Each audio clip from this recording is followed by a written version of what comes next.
So let's get to another drinking song. All right, so I despite the enthusiastic introduction to this next track, this is my final track. It's a sad bastard one. This is the scene where maybe you showed up to the bar or the party like by yourself, and the party's starting to like dwindle, like people are starting to leave, and you're like looking across the room or across the bar, and like, all right. So different vibe here. This is a songwriter, Tim Kasher. And this is The Good Life with O'Rourke's 1:20 a.m. Oh, man, I've not thought about The Good Life in a minute. Yeah.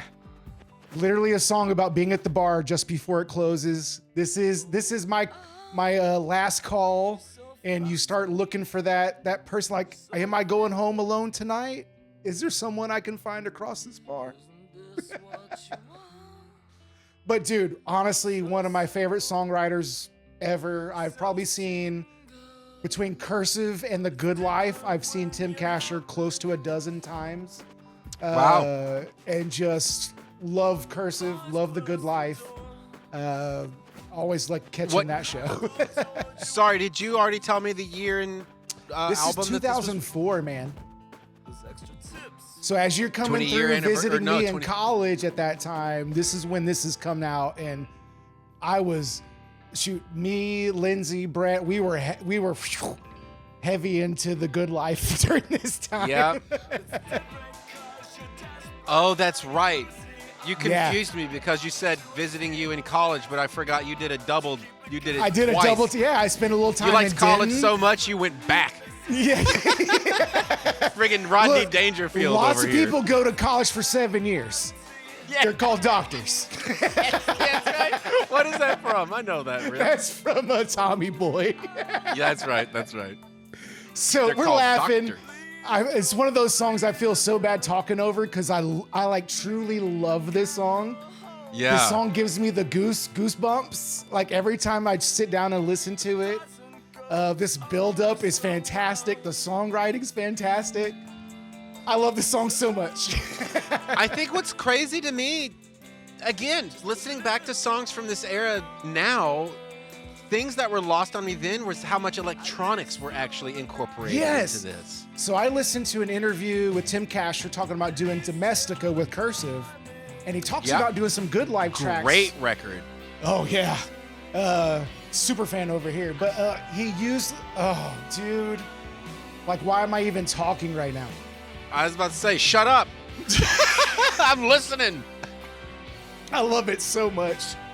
But I get the idea, so I know what's going on. So keep telling me this great story. Yeah, but I mean, he talks about like using, like, he couldn't remember what it was, but it was like an Alesis drum machine to make those beats that you kind of hear in some of The Good Life. And I think it carried over into a Cursive track or two as well. Just that use of drum beat and effect.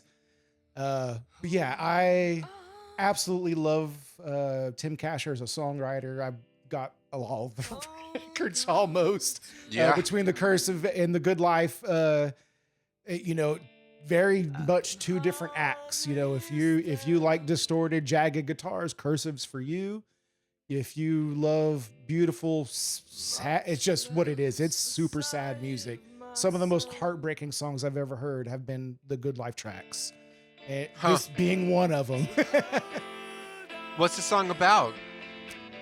I mean, it's quite literally just an alcohol-fueled honesty, relationships, and, you know, it's literally called O'Rourke's 1:20 a.m. It is about being at a bar at 1:20 a.m., holding hands between bar stools and like, get me the fuck out of here. Come on.